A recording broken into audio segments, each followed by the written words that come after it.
Thank you, Mr. Speaker, ladies and gentlemen of the House. This amendment deals with an issue that's kind of been around for a while and I think needs to be addressed. It will help ratepayers by taking a little bit out of the rate base, but to me the principle is almost really is more important than the actual savings to ratepayers.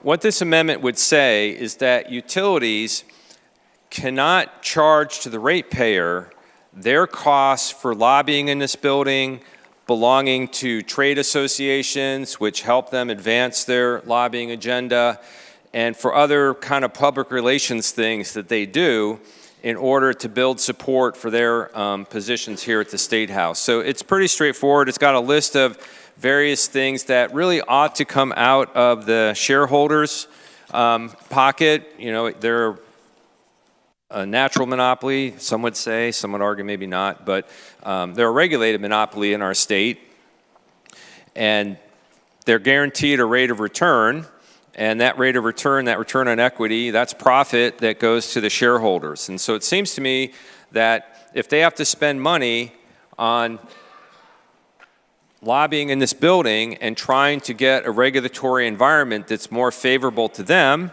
which is often not favorable to the ratepayers, it doesn't make sense for me to have the ratepayers paying for a lobbying effort that oftentimes is working against the best interests of the ratepayers themselves. So I'd urge you to support this amendment.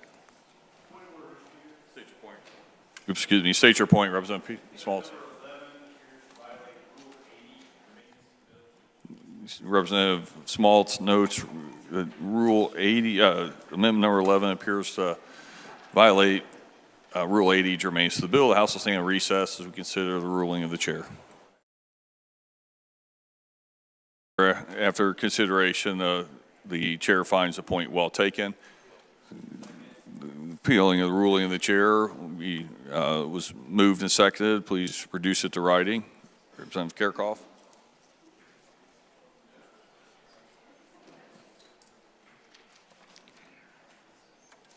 Representative Johnson, you're recognized to speak on the appeal. Thank you, Mr. Speaker. Ladies and gentlemen of the House. The amendment that we're discussing here applies only to public utilities subject to IURC rate approval. It prohibits recovery of costs through retail rates and charges for the following: lobbying and legislative activity, political advocacy and public opinion advertising, trade association dues and affiliate payments, certain litigation expenses, charitable giving, investor relations, and executive travel. It does not prohibit any of the activities themselves. The majority is going to say that the problem with this is that it's going into a completely other subject area, but it does not prohibit those activities. It does not regulate those activities. It simply regulates what costs may be passed on to ratepayers. HB1002 addresses taxation and charges imposed on utility customers. The Pierce Amendment does not regulate elections or speech, does not prohibit political activity. It regulates rate recovery, what expenses utilities may include in rates. Indiana House practice treats rate-based eligibility and cost recovery as part of the same field as utility charges and consumer costs. Every provision in the amendment is triggered only if a cost is sought to be recovered through the retail rates. Members of the House, sometimes the questions are complicated and the answers are simple. This is simple. The amendment is germane. Further discussion. Representative Smaltz to speak on the appeal. Thank you, Mr. Speaker. Ladies and gentlemen of the House, you know, this was a close one, and as I sat, I learned that the more you read, the more things you know.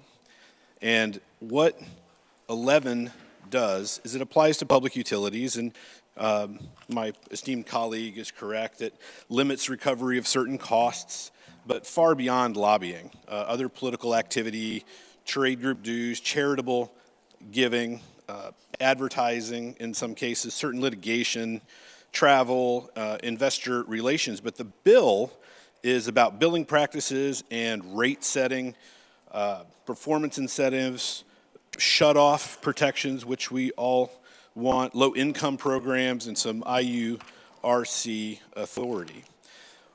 The issue with me, what really made me want to call this rule violation, is that the bill is about residential billing practices and rate plan structure.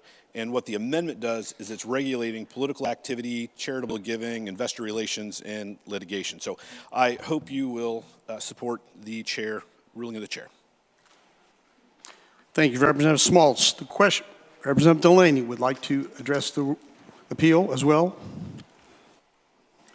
Thank you, Mr. Speaker. Well, I asked not all that long ago to hear what the utilities wanted.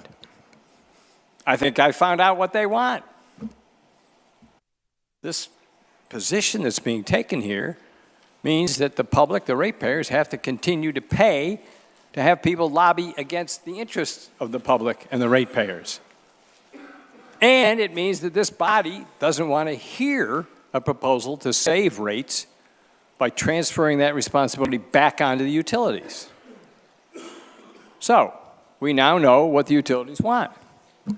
They want to lobby this body, spend public relations money, do other fine things, so that they can get higher rates. And they want us, this body, not to shift that responsibility back onto them. They get a return on the rates. That means a profit. They can issue dividends. They can see their stock go up. And the public, the consumers, have to pay for it. Wow. What a catbird seat they're sitting in.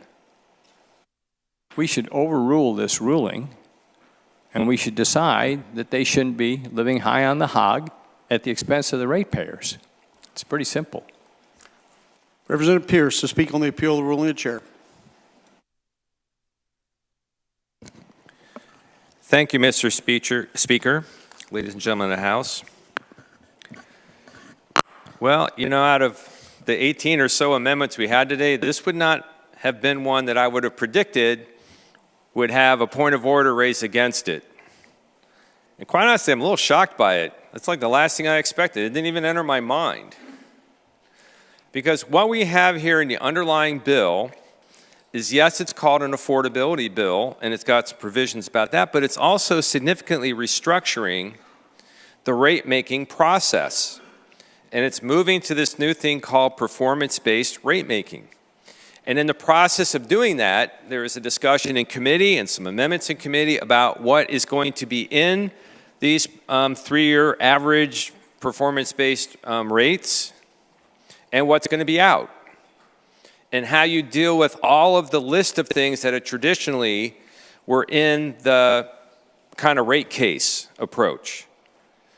And so all this amendment is doing is adding to that discussion about what's in and what's out. And you can talk about the list of things, which I think are essential. I mean, we're basically saying, it's like, hey, don't add insult to injury by forcing the utility customers to pay for the lobbying and public relations and other activities that oftentimes are directly against their own interests. That's what the amendment attempts to do. And the core lines of the amendment, page 2, line 3, have already been mentioned. The commission may not authorize a utility to recover through the utility's retail rates and charges any direct or indirect costs associated with the following. And then there's a list of things that I don't think the utility customers should have to pay for. And that is what this bill's about. What are they going to get paid for? When are they going to get paid? It fits right in. So it's very shocking to me that of all the amendments, one that would address the power of the utilities to use ratepayer money to lobby, to do their public relations, to join state and national trade associations that spend money reimbursing or reinforcing their policy ideas. It's shocking to me that this would be the one amendment that we decide doesn't fit the rules. This really is a stretch. So I would urge you to overturn the ruling of the chair. The question is, shall the ruling of the chair be sustained? An aye vote supports the ruling of the chair. A no vote supports the appeal. Record the chair voting aye. All those in favor vote aye. Those opposed vote no.